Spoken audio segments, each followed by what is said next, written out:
Welcome to the up-to-date chemistry classes. So first of all, I request to all viewers, please subscribe to the channel and like the video. And हम पढ़ रहे हैं resonance पढ़ेंगे आज के इस class में। जीओसी की ये क्लास चल रही है, तो जीओसी की क्लास में हम रेजोनेंस पढ़ेंगे। इससे पहले हम क्या पढ़ चुके हैं? इंडक्टिव इफेक्ट, हाइपर कॉन्जुगेशन हम पढ़ चुके हैं। तो प्लेलिस्ट में अगर जीओसी की जो एक प्लेलिस्ट बनी हुई है, उस प्लेलिस्ट को चेक कर लीजिए। उसमें ना जो जीओसी की क्लासेस है, 8 क्लासेस है और ये 9th लेक्चर है जो रेजोनेंस का है। ठीक है, तो रेजोनेंस के बारे में हम स्टडी करते हैं। रेजोनेंस क्या है? फर्स्ट ऑफ ऑल तो रेजोनेंस क्या है? Intramolecular process. इंट्रामोलिकुलर का मतलब क्या हो गया? एक मोलिक्यूल के अंदर की बात है, मतलब दो मोलिक्यूल के बीच वाली बात नहीं है। इंट्रामोलिकुलर है, एक ही मोलिक्यूल के अंदर होता है। ठीक है, तो कैसा है? इंट्रामोलिकुलर प्रोसेस है। और अगर कोई इंटरमोलिक्यूलर होता है तो उसका मतलब क्या होता है? Between two molecules. और इंट्रामोलिक्यूलर का मतलब क्या होता है? इंट्रा का मतलब हो गया विद इन वन मोलिक्यूल, है ना। ठीक है, तो कैसा प्रोसीजर है? इंट्रामोलिकुलर प्रोसीजर है। रेजोनेंस क्या करता है? Decreases the potential energy of the system and increases the stability of the system. ठीक है, हमें पता है कि जो पोटेंशियल एनर्जी होती है, स्टेबिलिटी होती है।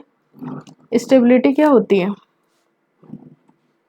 जो स्टेबिलिटी होती है वो है ना पोटेंशियल एनर्जी के इन्वर्सली प्रोपोर्शनल होती है। मतलब पोटेंशियल एनर्जी अगर जितनी कम होगी, स्टेबिलिटी उतनी ही ज़्यादा होएगी। ठीक है, अगर पोटेंशियल एनर्जी ज़्यादा होएगी तो स्टेबिलिटी क्या होएगी? कम होएगी। और हमारा रेजोनेंस क्या काम कर रहा है? इसी पोटेंशियल एनर्जी को डिक्रीज कर रहा है। तो कहने का मतलब क्या होगा? पोटेंशियल एनर्जी को डिक्रीज करेगा, मतलब ये स्टेबिलिटी को बढ़ा रहा है सिस्टम की। जो भी हमारा मोलिक्यूल है, सिस्टम किसे कहा गया है? यहाँ पे हमारा जो भी ऑर्गेनिक मॉलिक्यूल है जिसमें कि रेजोनेंस हो रहा है। ठीक है, और पोटेंशियल एनर्जी होती क्या है? जो स्थिर अवस्था में जो ऊर्जा होती है ना किसी भी मॉलिक्यूल के पास, है ना, उसे क्या बोलते हैं? पोटेंशियल एनर्जी, मतलब स्थितिज ऊर्जा।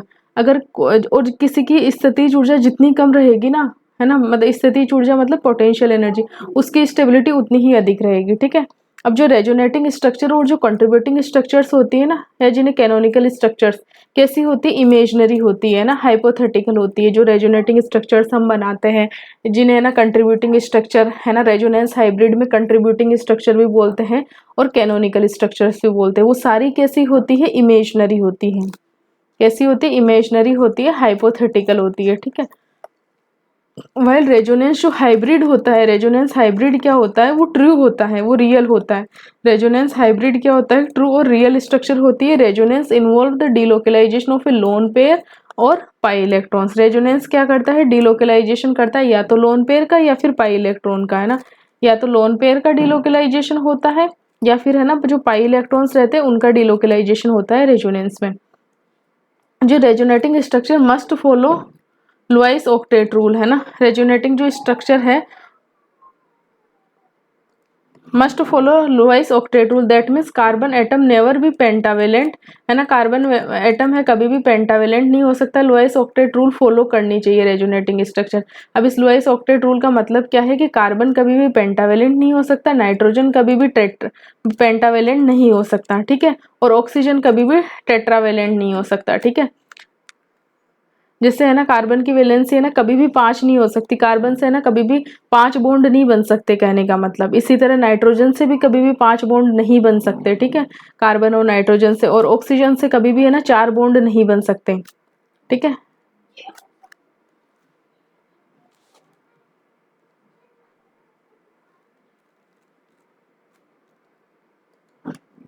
ठीक है, कार्बन और नाइट्रोजन कभी भी, है ना, 5 बॉन्ड नहीं बना सकते। ठीक है, और जो नाइट्रोजन है वो सॉरी, कार्बन और नाइट्रोजन कभी भी 5 बॉन्ड नहीं बना सकते और ऑक्सीजन कभी भी 4 बॉन्ड नहीं बना सकती। ठीक है, in the resonating structure arrangement of atoms remain same. मतलब जो एटम्स का अरेंजमेंट है ना वो सेम रहता है। ओनली, है ना, they should differ with respect to the arrangement of electrons. मतलब, है ना, जो रेजोनेटिंग स्ट्रक्चर्स होती है उसमें जो एटम्स जैसे जुड़े हुए हैं उनकी वो बॉन्डिंग वैसे के वैसी रहेगी। एटम्स का अरेंजमेंट क्या रहेगा? सेम रहेगा, लेकिन वो डिफर किस में कर सकता है? ओनली जो इलेक्ट्रॉन्स का जो अरेंजमेंट है ना, मतलब इलेक्ट्रॉन की जो पोजिशन है वो चेंज हो सकती है ना। these should differ with respect to the arrangement of electrons. Next क्या है? Contributing structure should be written जो कंट्रीब्यूटिंग स्ट्रक्चर्स होती है, मतलब resonating structure should be written in a such way that more electron negative atom होता है bear negative charge और less electron negative atom bear positive charge. ठीक है, जैसे अगर ये रेजोनेटिंग इसकी कंट्रीब्यूटिंग स्ट्रक्चर लिख रहे हैं कार्बोनाइल की, तो इस नेगेटिव जो पाई बॉन्ड के इलेक्ट्रॉन है ना कार्बन की तरफ शिफ्ट नहीं होंगे, है ना, ये वाली रेजोनेटिंग स्ट्रक्चर नहीं होगी कंट्रीब्यूटिंग स्ट्रक्चर, क्योंकि मोर इलेक्ट्रोनेगेटिव एटम कौन सा है, कार्बन और ऑक्सीजन में से ऑक्सीजन है, तो जो पाई बॉन्ड के इलेक्ट्रॉन को है ना ऑक्सीजन अपने टुवार्ड्स खींचेगा, तो ऑक्सीजन पे कैसा आ जाएगा नेगेटिव चार्ज और कार्बन पे आ जाएगा पॉजिटिव चार्ज। ऑक्सीजन कैसा है, मोर इलेक्ट्रोनेगेटिव एटम है, तो मोर इलेक्ट्रोनेगेटिव एटम क्या करेगा, बियर नेगेटिव चार्ज, है ना, बियर नेगेटिव चार्ज, और जो लेस इलेक्ट्रोनेगेटिव एटम है बियर पॉजिटिव चार्ज। ठीक है, तो नेक्स्ट है in the resonating structure charge separation should be low. In resonating structure में है ना चार्ज सेपरेशन का मतलब हो गया पॉजिटिव और नेगेटिव, है ना, पॉजिटिव और नेगेटिव है ना इनके बीच में जो गैप है, जैसे है ना पॉजिटिव और नेगेटिव के बीच में जो डिस्टेंस है ना ये क्या होना चाहिए, कम होना चाहिए, जैसे यहाँ पे सबसे कम है। अब देखिए यहाँ पे है ना अगर अप टू डाउन जाने पे क्या हो रहा है, पॉजिटिव और नेगेटिव के बीच में हमेशा क्या होता है कि अट्रैक्शन फोर्सेस होते हैं ना, तो इसे ही है ना चार्ज सेपरेशन बोलते हैं ना, पॉजिटिव और नेगेटिव का जो डिस्टेंस है उसे ही चार्ज सेपरेशन बोलते हैं। तो चार्ज सेपरेशन कैसा होना चाहिए, लो होना चाहिए। अब जैसे पोटेंशियल अगर चार्ज सेपरेशन बढ़ता है, मतलब पॉजिटिव और नेगेटिव के बीच में अगर डिस्टेंस बढ़ता है तो पोटेंशियल एनर्जी इंक्रीज होगी, because work is done against the attraction. मतलब पॉजिटिव और नेगेटिव के बीच में तो अट्रैक्शन होता है, और अगर इस अट्रैक्शन के अगेंस्ट हम जाएंगे, इसको दूर करेंगे पॉजिटिव और नेगेटिव चार्ज को, है ना, मॉलिक्यूल में, तो हम क्या कर रहे हैं, जो अट्रैक्शन के अपोजिट हमें वर्क करना पड़ रहा है। ठीक है, तो वहां पे क्या होगा कि पोटेंशियल एनर्जी इंक्रीज हो जाएगी, और है ना जो भी हमारा मॉलिक्यूल है उसकी स्टेबिलिटी क्या हो जाएगी, डिक्रीज हो जाएगी। ठीक है, अब इन रेजोनेटिंग स्ट्रक्चर्स में क्या होता है कि जो लाइक चार्जेस होते हैं ना, सेम चार्जेस है ना, doesn't lies on the adjacent atoms.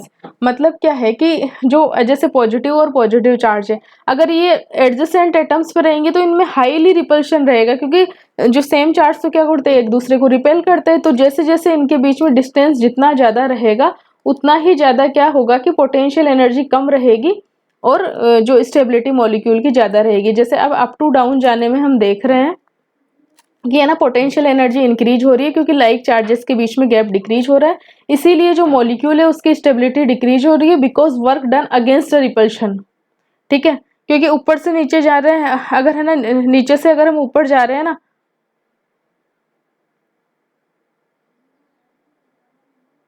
ठीक है, तो हमें क्या है कि स्टेबिलिटी इंक्रीज हो रही है। अगर नीचे से अगर यहाँ पे देखो, यहाँ पे तो दोनों पॉजिटिव चार्ज पास पास में है, तो ये तो सबसे लीस्ट स्टेबल कंडीशन रहेगी, और सबसे मोर स्टेबल कौन सी रहेगी, जब है ना लाइक चार्जेज एक दूसरे से मैक्सिमम डिस्टेंस पे रहेंगे ना, तो वो सबसे ज्यादा स्टेबल रहेगी। नेक्स्ट है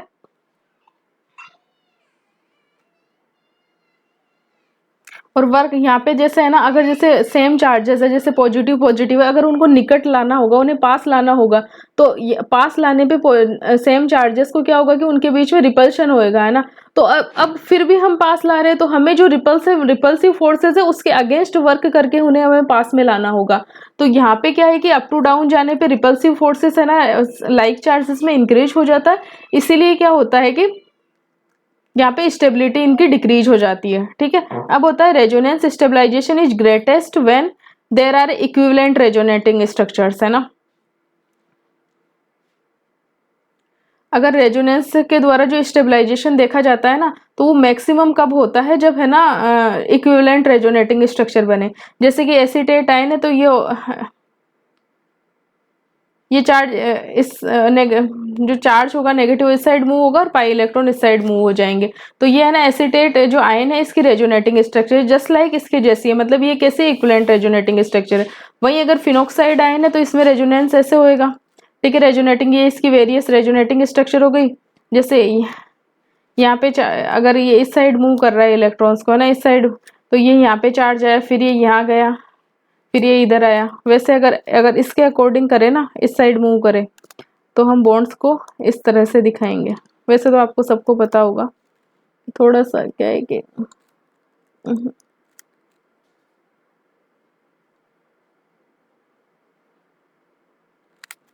ये बॉन्ड्स के इलेक्ट्रॉन इस साइड से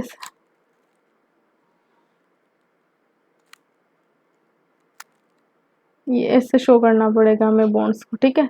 तो इधर यहाँ पे नेगेटिव चार्ज आ जाएगा, फिर ये इलेक्ट्रॉन का डिकोलोकलाइजेशन हो गया और ये फिनॉक्साइड आयन की रेजोनेटिंग स्ट्रक्चर हो गई। तो एसीटेट आयन में तो क्या है, नंबर ऑफ रेजोनेटिंग स्ट्रक्चर तो फिनॉक्साइड आयन में ज़्यादा है, लेकिन एसीटेट आयन में जो रेजोनेटिंग स्ट्रक्चर है वो कैसे इक्विवेलेंट है। तो जो एसीटेट आयन की जो स्टेबिलिटी ज़्यादा होगी फिनॉक्साइड आयन से, right. Here acetate ion is more stable than the phenoxide ion because region 1 क्या है, equivalent resonating structure है, और दूसरा रीजन क्या है जो नेगेटिव चार्ज है ना, lies on the more electronegative atom always। जैसे है ना यहाँ पे है ना फिनॉक्साइड में तो ये जो नेगेटिव चार्ज है यहाँ इस वाली स्ट्रक्चर में तो है ना ऑक्सीजन पे, लेकिन इसमें कार्बन पे है। कार्बन कैसा है, लीस्ट इलेक्ट्रॉन नेगेटिव है, लेकिन इसमें तो है ना मतलब लीस्ट इलेक्ट्रॉन नेगेटिव एटम है उस पर भी नेगेटिव चार्ज आ रहा है। लेकिन जो फिनॉक्साइड जो एसीटेट आयन है उसमें क्या है कि पहली बात तो ये इक्विवेलेंट रेजोनेटिंग स्ट्रक्चर, दूसरी बात है कि जो ये नेगेटिव चार्ज है ये मोर इलेक्ट्रोनेगेटिव यहाँ भी इस ऑक्सीजन पे और इस वाली स्ट्रक्चर में भी ऑक्सीजन पे, तो हमेशा है ना मोर इलेक्ट्रोनेगेटिव एटम पर ही ये नेगेटिव चार्ज है। इसीलिए है ना जो एसीटेट आयन है वो ज़्यादा स्टेबल है than the phenoxide ion. The most stable resonating structure contribute more in the resonance hybrid. जो रेजोनेटिंग स्ट्रक्चर जितनी ज़्यादा स्टेबल रहेगी वो जो रेजोनेंस हाइब्रिड होगा उसमें सबसे ज़्यादा कंट्रीब्यूशन करेगी, क्योंकि उसकी पोटेंशियल एनर्जी सबसे कम होगी जितनी रेजोनेटिंग स्ट्रक्चर स्टेबल रहेगी। तो और जो रेजोनेंस हाइब्रिड होगा वो तो ओवरऑल जो जितनी भी रेजोनेटिंग स्ट्रक्चर है उनका ओवरऑल कंक्लूजन रिजल्ट होता है। तो जिसके ना ज़्यादा स्टेबल रहेगा ना रेजोनेटिंग स्ट्रक्चर वो है ना रेजोनेंस हाइब्रिड में ज़्यादा कंट्रीब्यूट करेगी। The most stable resonating structure has minimum potential energy and maximum half life.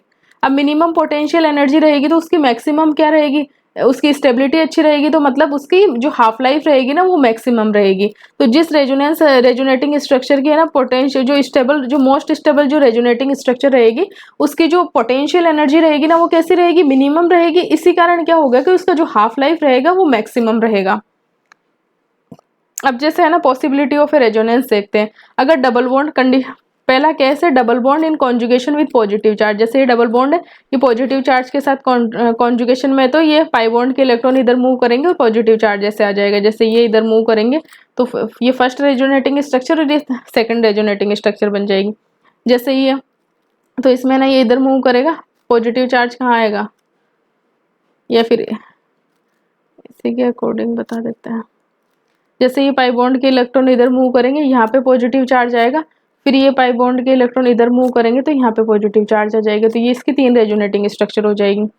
ऐसे ही है ना मतलब positive charge in conjugation with pi bond, तो इधर शिफ्ट होएंगे, फिर यहाँ पे पॉजिटिव चार्ज आ जाएगा, फिर ये पाई बॉन्ड के इलेक्ट्रॉन इधर शिफ्ट होएंगे, फिर यहाँ पे पॉजिटिव चार्ज आ जाएगा, फिर इस पाई बॉन्ड के इलेक्ट्रॉन इधर शिफ्ट होएंगे, यहाँ पे पॉजिटिव चार्ज आ जाएगा, और फाइनली ये पाई बॉन्ड के इलेक्ट्रॉन इधर शिफ्ट होएंगे और कार्बन पे पॉजिटिव चार्ज आ जाएगा।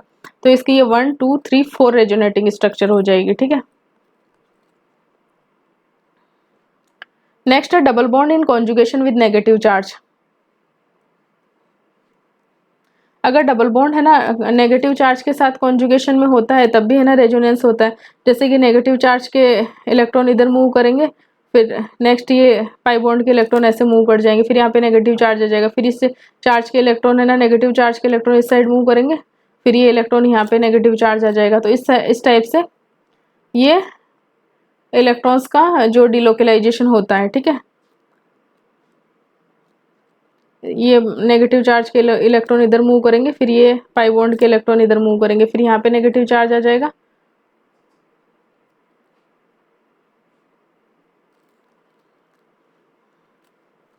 कभी कभी जल्दी में कुछ ऐसे ही लिख लिया जाता है।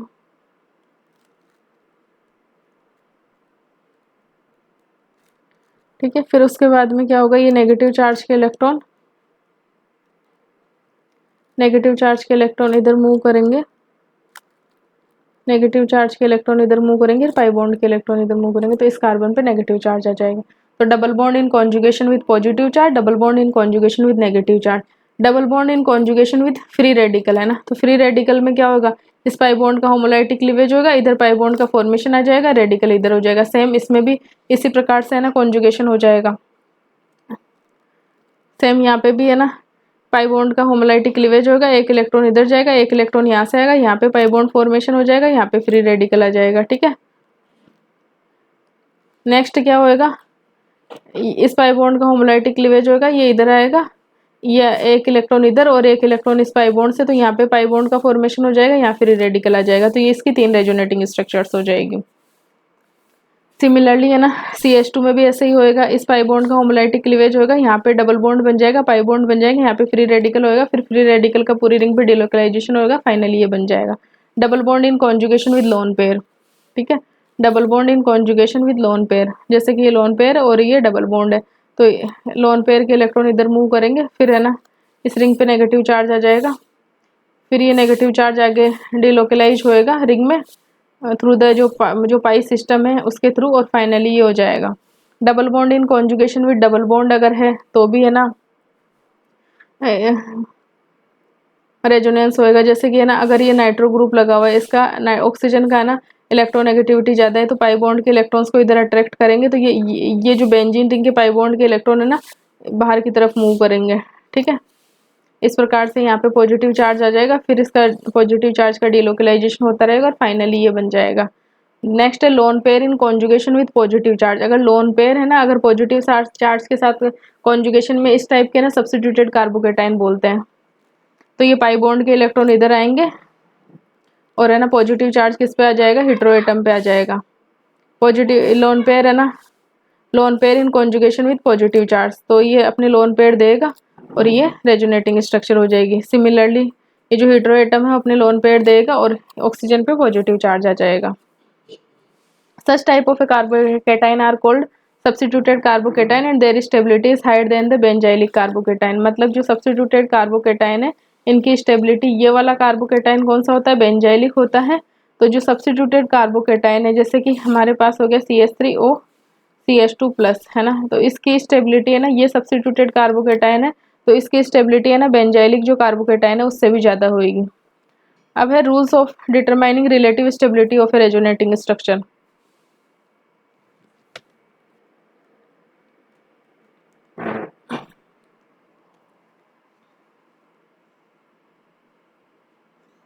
अब है ना रेजोनेटिंग स्ट्रक्चर्स की रिलेटिव स्टेबिलिटी कैसे निकालते हैं, तो अनचार्ज जो रेजोनेटिंग स्ट्रक्चर होती है ना वो ज़्यादा स्टेबल होती है देन चार्ज्ड से। ठीक है, अनचार्ज जो रेजोनेटिंग स्ट्रक्चर होती है वो ज़्यादा स्टेबल होती है देन चार्ज्ड से।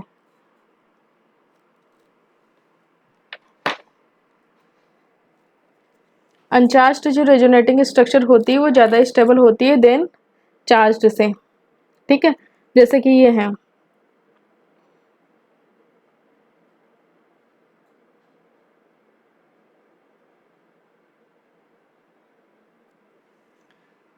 ना, लेकिन अगर है ना जैसे ये अनचार्ज्ड है और ये चार्ज है, लेकिन अगर इस बॉन्ड के इलेक्ट्रॉन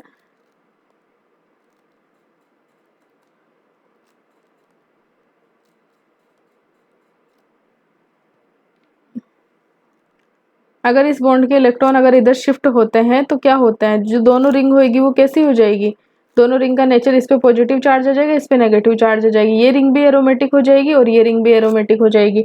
मतलब अगर है aromaticity is the reason is the driving force for the charge separation है ना, चार्ज के लिए अगर यहाँ पे एरोमेटिसिटी अगर ड्राइविंग फोर्स हो जाता है तो उस कंडीशन में क्या होगा कि जो चार्ज स्ट्रक्चर होएगी ना वो ज़्यादा स्टेबल हो जाएगी देन अनचार्ज है। तो इस कंडीशन में है ना ये ज़्यादा स्टेबल है देन दिस से।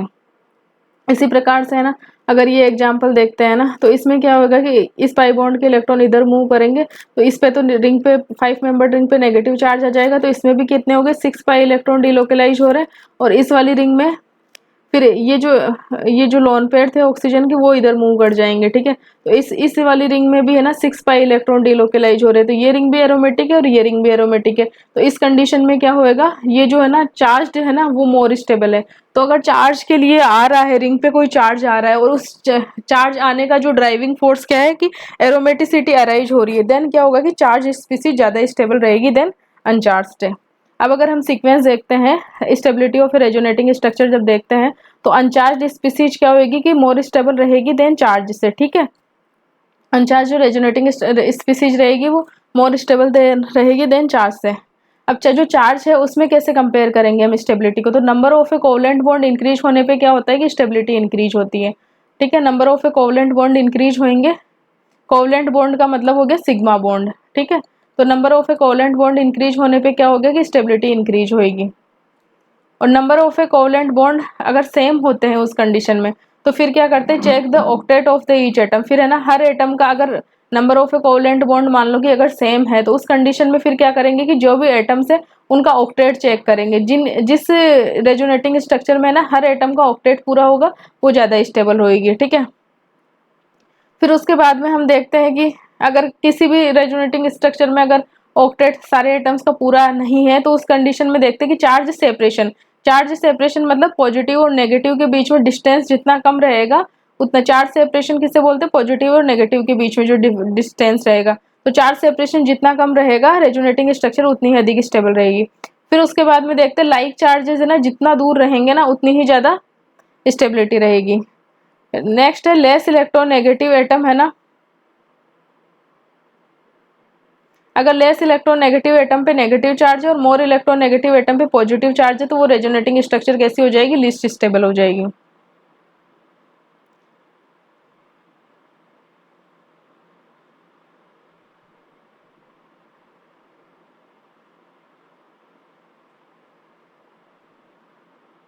तो सबसे पहले तो क्या है, देखो स्पीसीज अनचार्ज है या चार्ज है, तो अनचार्ज ज़्यादा स्टेबल रहेगी देन चार्ज से। चार्ज में देखेंगे कि नंबर ऑफ कोवलेंट बॉन्ड जितने ज़्यादा रहेंगे स्टेबिलिटी उतनी ही ज़्यादा रहेगी। अगर नंबर ऑफ कोवलेंट बॉन्ड भी सेम है, फिर ऑक्टेट चेक करेंगे ईच एटम का, और अगर ऑक्टेट की डिसाइड नहीं कर पा रहा है तो उस कंडीशन में हम देखेंगे कि चार्ज सेपरेशन कितना है। चार्ज सेपरेशन जितना कम रहेगा है ना, रेजोनेटिंग स्ट्रक्चर उतनी ही ज़्यादा स्टेबल रहेगी। और अगर लाइक चार्जेस है ना, जो जैसे लाइक चार्जेस का मतलब जो होगा पॉजिटिव पॉजिटिव हो गए, तो ये जितना दूर रहेंगे ना उतनी ही है ना ज़्यादा स्टेबिलिटी रहेगी। और अगर लेस इलेक्ट्रोनेगेटिव एटम पे नेगेटिव चार्ज है और मोर इलेक्ट्रोनेगेटिव एटम पे पॉजिटिव चार्ज है, तो उस कंडीशन में रेजोनेटिंग स्ट्रक्चर लीस्ट स्टेबल रहेगी, ठीक है। अब ये है arrange the following in resonating structure in their decreasing order of their stability के में ना। तो यहाँ पे देख, सबसे पहले तो देखेंगे, नहीं नंबर ऑफ कोवलेंट बॉन्ड में तो सिग्मा और पाई दोनों ही आएंगे ना। ओनली सिग्मा ही नहीं आएगा इसमें, सॉरी।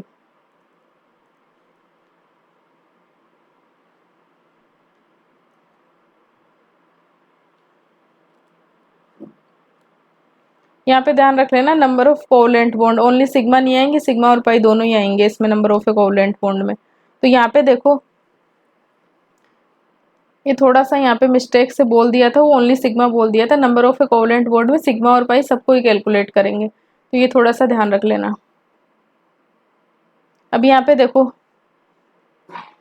यहाँ पे नंबर ऑफ अगर कोवलेंट, अगर देखो दोनों स्पीसीज कैसी है, चार्ज्ड है, तो यहाँ पे नंबर ऑफ कोवलेंट बॉन्ड देख लेते हैं। देखो CH3 में यहाँ पे भी CH3, यहाँ पे भी CH2 है, यहाँ पे भी CH2 है, मतलब ये तो डिफ्रेंशिएटिंग नहीं होगा। लेकिन देखो ऑक्सीजन से यहाँ पे 2 बॉन्ड ही लगे हुए हैं, लेकिन यहाँ पे ऑक्सीजन से है ना 3 बॉन्ड लगे हुए हैं, मतलब बी में है ना नंबर ऑफ कोवलेंट बॉन्ड ज्यादा है।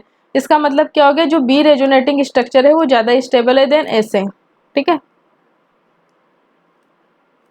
नेक्स्ट है, नेक्स्ट है जैसे कि ये 4 रेजोनेटिंग स्ट्रक्चर है PQRS, तो Q तो कैसी है, अनचार्ज्ड है, तो सबसे ज्यादा स्टेबल तो कौन सी रहेगी, Q रहेगी। अब P R और S में देखते हैं, तो देखो इस बाकी सारे कोवलेंट बॉन्ड तो देखो सेम ही है, तो इस कार्बन से लगे हुए इसमें 3 है, इसमें 3 है, इसमें 4 कोवलेंट बॉन्ड है, 1 2 3 4, तो फिर है ना एस इनमें से तीनों में से एस ज्यादा स्टेबल रहेगी। जब है ना हम आर और पी और आर में कंपेयर करते हैं, तो देखो यहाँ पे किस क्या होएगा, covalent number of covalent bond तो सेम है। अब ऑक्टेट की बात करते हैं, यहाँ पे कार्बन का ऑक्टेट कंप्लीट है तो ऑक्सीजन का नहीं है, और यहाँ पे ऑक्सीजन का कंप्लीट है तो कार्बन का नहीं है, तो मतलब ऑक्टेट भी है ना डिसाइडिंग फैक्टर नहीं है, ठीक है। अब हम देखेंगे चार्ज सेपरेशन, तो चार्ज सेपरेशन भी बिल्कुल है ना नियरेस्ट एटम्स पे ही है, पॉजिटिव नेगेटिव, तो वो भी डिसाइडिंग फैक्टर नहीं है। अब यहाँ पे होएगा, देखो यहाँ पे मोर इलेक्ट्रोनेगेटिव एटम के पास क्या है, नेगेटिव चार्ज है, और लेस इलेक्ट्रोनेगेटिव एटम है उस पर पॉजिटिव चार्ज है, ठीक है। और इस वाली कंडीशन में क्या है, जो लेस इलेक्ट्रोनेगेटिव एटम पे नेगेटिव चार्ज है और मोर इलेक्ट्रोनेगेटिव एटम पे पॉजिटिव चार्ज है, तो मतलब आर वाली जो स्ट्रक्चर रहेगी वो ज्यादा स्टेबल रहेगी देन पी से, है ना। तो पी सबसे लीस्ट स्टेबल रहेगी। तो ये हो गया रेजोनेटिंग स्ट्रक्चर्स का स्टेबिलिटी ऑर्डर।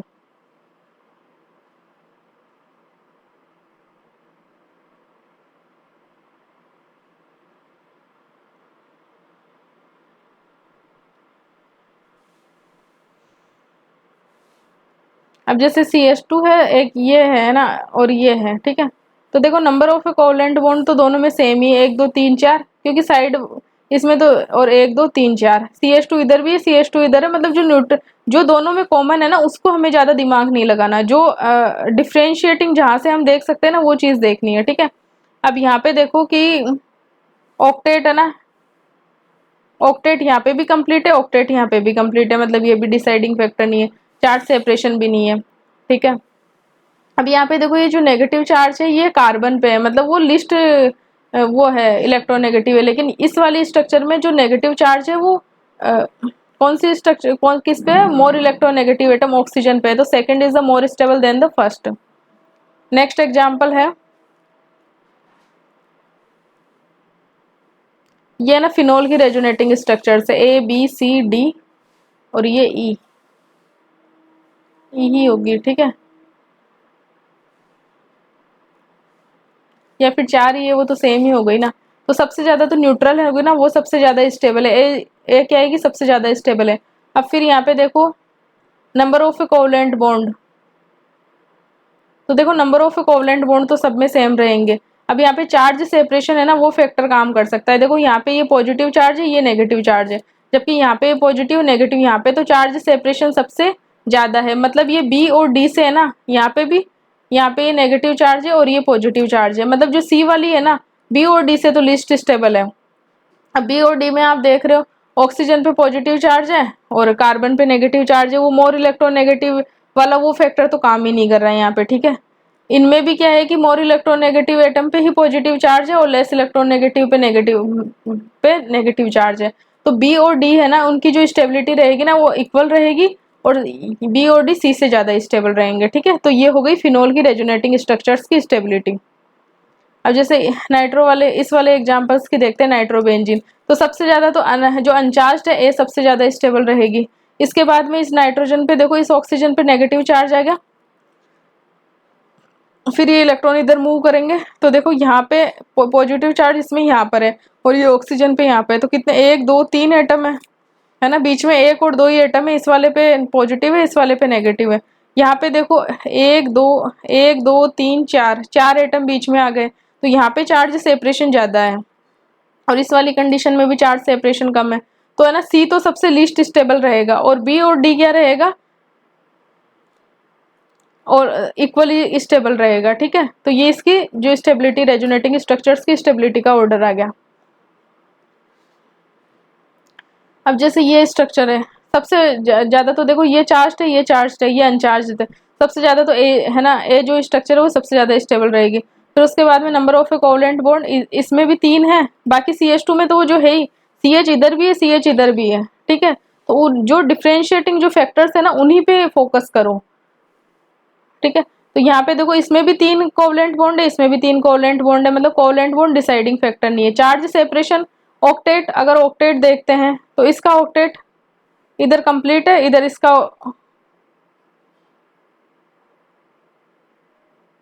ऑक्टेट देखो कार्बन है, कार्बन के वैलेंस शेल में कितने इलेक्ट्रॉन होते हैं, इसका इलेक्ट्रॉनिक कॉन्फ़िगरेशन होता है 1s2 2s2 2p2, ठीक है। तो वैलेंस शेल में कितने 4 इलेक्ट्रॉन हो गए, दो इलेक्ट्रॉन इसने हाइड्रोजन से दिए, है ना, और एक ये है ना, एक है ना इस CC बॉन्ड का हो गया, ठीक है, कितने हो गए, और एक है ना इस नेगेटिव चार्ज का हो गया, तो 4 2 6 और 8 है ना, मतलब इस कार्बन का ऑक्टेट कंप्लीट है।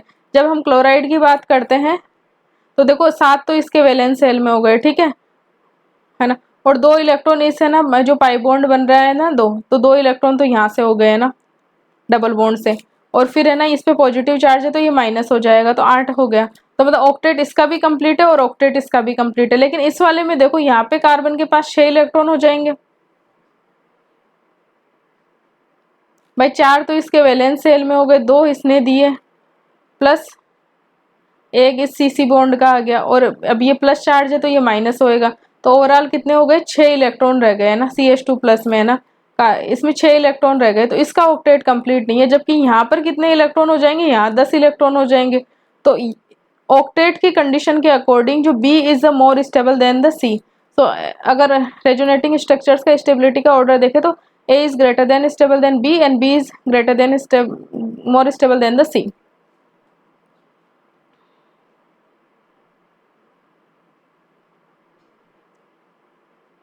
नेक्स्ट एग्जांपल देखते हैं। सबसे पहले देखो सारी स्पीसीज चार्ज्ड है, इसमें 4 कोवलेंट बॉन्ड है, इसमें भी 4 है, इसमें 3 है, इसमें 3 है, तो फर्स्ट और सेकंड में ज़्यादा स्टेबल रहेगी देन थर्ड और फोर्थ से। तो फर्स्ट और सेकंड का कंपेयर करते हैं। यहाँ पे इसका ऑक्टेट कंप्लीट है, इसका भी ऑक्टेट कंप्लीट है, ठीक है। यहाँ पे ना इस नाइट्रोजन का ऑक्टेट कंप्लीट है और इस नाइट्रोजन का भी कंप्लीट है, ठीक है। तो द ऑक्टेट वाली कंडीशन दोनों की हो रही है। उसके बाद में चार्ज सेपरेशन भी डिफ्रेंशिएट नहीं कर पा रहा क्योंकि पॉजिटिव और नेगेटिव के बीच में ना जो डायरेक्टली अटैच्ड एटम्स पे ही चार्ज है। लेकिन यहाँ पे देखो, यहाँ पे जो नेगेटिव चार्ज है ना वो किस पे है, लेस इलेक्ट्रॉन नेगेटिव एटम पे है ना, लेस इलेक्ट्रॉन नेगेटिव एटम पे, negative charge on less electron negative atom. जबकि यहाँ पे जो नेगेटिव चार्ज है ये मोर इलेक्ट्रॉन नेगेटिव एटम पे है, ठीक है। तो second is the more stable then the first, ठीक है। ये इनका कंपेयर अगर थर्ड और फोर्थ में कंपेयर करते हैं, देखो ऑक्टेट की यहाँ पे देखो सबसे पहले तो देखते हैं number of covalent bond same है। अब ऑक्टेट की बात करते हैं, 6 इलेक्ट्रॉन है, इसका ऑक्टेट यहाँ पे कंप्लीट हो रहा है। हमें 5 इसके वैलेंस शेल में हो गए, 2 इलेक्ट्रॉन इस बॉन्ड के आ गए और 1 ये चार्ज का आ गया, तो टोटल 8 हो गए। यहाँ पे देखते हैं इसका ऑक्टेट कंप्लीट है, ठीक है, लेकिन इसका ऑक्टेट कंप्लीट नहीं है। तो इस बेसिस पे क्या होएगा, ऑक्टेट डिसाइडिंग फैक्टर नहीं है क्योंकि इधर इस एटम का ऑक्टेट कंप्लीट नहीं है, एक का है, इधर इस CH2 माइनस का हो गया तो N प्लस का नहीं हो रहा, ठीक है। तो जो ऑक्टेट डिसाइडिंग फैक्टर नहीं है। उसके बाद में चार्ज सेपरेशन भी बिल्कुल इक्वल सा है, वही फर्स्ट और थर्ड एटम पे, वही फर्स्ट और थर्ड एटम पे। अब यहाँ पे देखो जो पॉजिटिव चार्ज है ये किसके पास है, लेस इलेक्ट्रॉन नेगेटिव एटम के ऊपर है, और नेगेटिव चार्ज कहाँ है, मोर इलेक्ट्रॉन नेगेटिव एटम के ऊपर है। लेकिन इस वाली स्ट्रक्चर में क्या है, जो नेगेटिव चार्ज है वो लेस इलेक्ट्रॉन नेगेटिव जो एटम है कार्बन उस पे है, और जो पॉजिटिव है मोर इलेक्ट्रॉन नेगेटिव एटम पर है। तो मतलब हो गया कि ये जो 3 नंबर वाली है ज्यादा स्टेबल रहेगी देन 4 नंबर से, तो ये इनका स्टेबिलिटी का ऑर्डर आ जाएगा। नेक्स्ट ये है, अब यहाँ पे देखो नंबर ऑफ कोवलेंट चार्ज है दोनों, नंबर ऑफ कोवलेंट बॉन्ड कितने, 1 2 3, बाकी तो सारे सेम ही है, लेकिन यहाँ पे ये एक्स्ट्रा एक कोवलेंट बॉन्ड आ गया, तो है ना। अब अगर जैसे पूरों को कैलकुलेट करने का कोई मतलब नहीं है कोवलेंट बॉन्ड का, हमें दिख रहा है कि इतनी इतनी स्ट्रक्चर सेम है, इतनी इतनी सेम है, एक ही ये कोवलेंट बॉन्ड एक्स्ट्रा आ रखा है, तो structure 2 is the more stable then the structure 1। Next example है, देखो इसमें 1 2 3 4, इसमें भी 1 2 3 4 number of covalent bond same है। तो और फिर ये किस ऑक्टेट की बात करें तो यहाँ पे 6 इलेक्ट्रॉन है, और इस वाले की बात करें तो इधर भी ऑक्सीजन के वैलेंस शेल में कितने 6 इलेक्ट्रॉन हो गए, प्लस 1 इलेक्ट्रॉन इस बॉन्ड का आया, सिग्मा बॉन्ड का कार्बन की तरफ से आया, ठीक है, और माइनस ये 1 इलेक्ट्रॉन प्लस चार्ज का माइनस हो गया, तो ओवरऑल 6 इलेक्ट्रॉन है। मतलब ऑक्टेट ना इसका कंप्लीट है ना इसमें कंप्लीट है ऑक्टेट, ठीक है। अब यहाँ पे आप देख सकते हो कि यहाँ पे जो पॉजिटिव चार्ज है वो कार्बन के पास है, मतलब लेस इलेक्ट्रॉन नेगेटिव एटम पे, लेकिन इस वाले स्ट्रक्चर में जो पॉजिटिव चार्ज है वो मोर इलेक्ट्रॉन नेगेटिव एटम पे है। इसी कारण फर्स्ट जो रेजोनेटिंग स्ट्रक्चर है वो मोर स्टेबल है देन द सेकंड।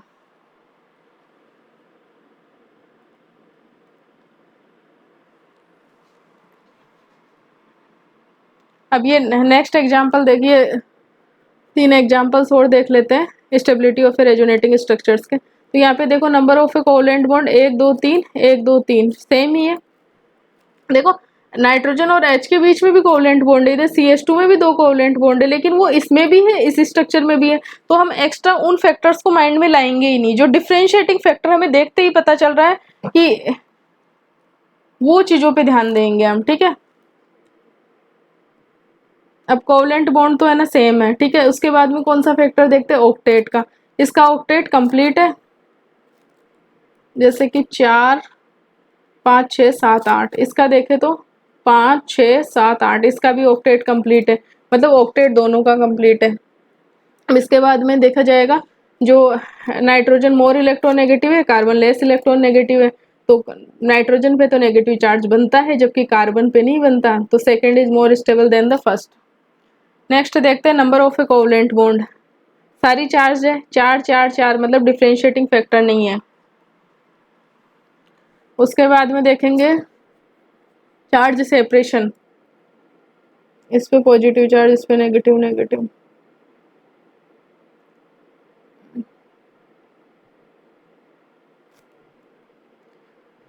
तो इस पे तो देखो लाइक चार्जेस है ना पास पास में है, और इसी एक ही एटम पे ना 2 नेगेटिव चार्ज है, तो ये वाली तो है ना सबसे लीस्ट स्टेबल हो गई। लेकिन अगर इसमें कंपेयर करें फर्स्ट और सेकंड में, तो देखो इस नाइट्रोजन का ऑक्टेट कंप्लीट है 6 7 8, इस ऑक्सीजन का भी कंप्लीट है, इसका भी ऑक्टेट कंप्लीट है, इसका भी ऑक्टेट कंप्लीट है, तो ऑक्टेट भी डिफरेंशिएटिंग फैक्टर नहीं हुआ। लेकिन इसमें जो नेगेटिव चार्ज है सेकंड वाले में उसका नाइट्रोजन पे की जो कि लिस्ट है ना इलेक्ट्रोनेगेटिव है देन द ऑक्सीजन है ना, और यहाँ पे जो नेगेटिव चार्ज है वो मोर इलेक्ट्रोनेगेटिव ऑक्सीजन पे है, तो जो स्ट्रक्चर फर्स्ट होगी वो मोर स्टेबल रहेगी देन सेकंड, और थर्ड तो लीस्ट स्टेबल रहेगी। अब यहाँ पे तो डायरेक्टली हम देख रहे हैं कि जो नंबर ऑफ कोवेलेंट बॉन्ड से ही हम निकाल सकते हैं, तो second is more stable then the first resonating structure. तो इस क्लास में हमने देखा है कि रेजोनेटिंग स्ट्रक्चर्स, रेजोनेंस क्या है और फिर उसमें रेजोनेटिंग स्ट्रक्चर्स की स्टेबिलिटी को कैसे डिसाइड करते हैं, ये सारी चीजें, और रेजोनेंस किस किस टाइप से हो सकता है।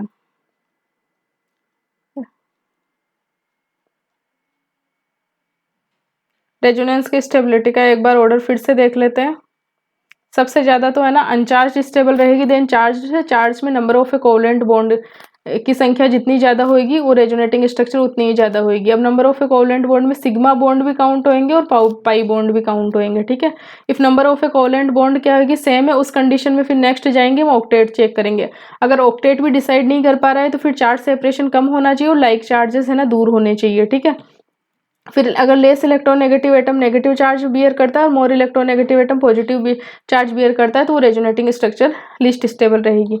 तो ये है रेजोनेटिंग स्ट्रक्चर्स की स्टेबिलिटी को चेक करने का सीक्वेंस।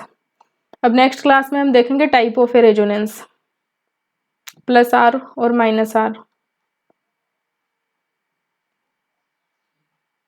फिर उसके बाद में एप्लीकेशन देखेंगे, जैसे कि bond order, stability of intermediate, site of a protonation, acidic basic nature of a compounds, ortho effect, sir effect और एरोमेटिसिटी।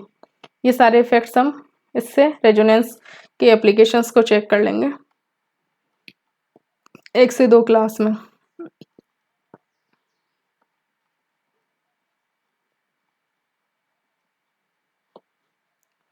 फिर उसके बाद में थोड़ा बहुत इलेक्ट्रोमेरिक इफेक्ट रहेगा, ये साइट ऑफ ए प्रोटोनेशन वगैरह, ये सारी चीज़ें इसमें हम डिस्कस कर लेंगे।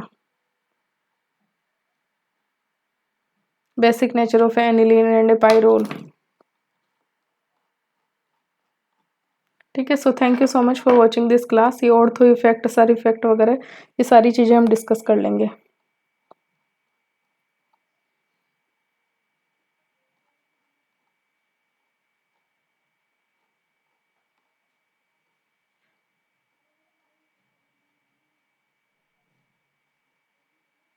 इलेक्ट्रोमेरिक इफेक्ट तक हमें ना 1-2 दिन में डिस्कस कर लेंगे पूरा। सो प्लीज़ चैनल को सब्सक्राइब करें एंड वीडियो को लाइक करें।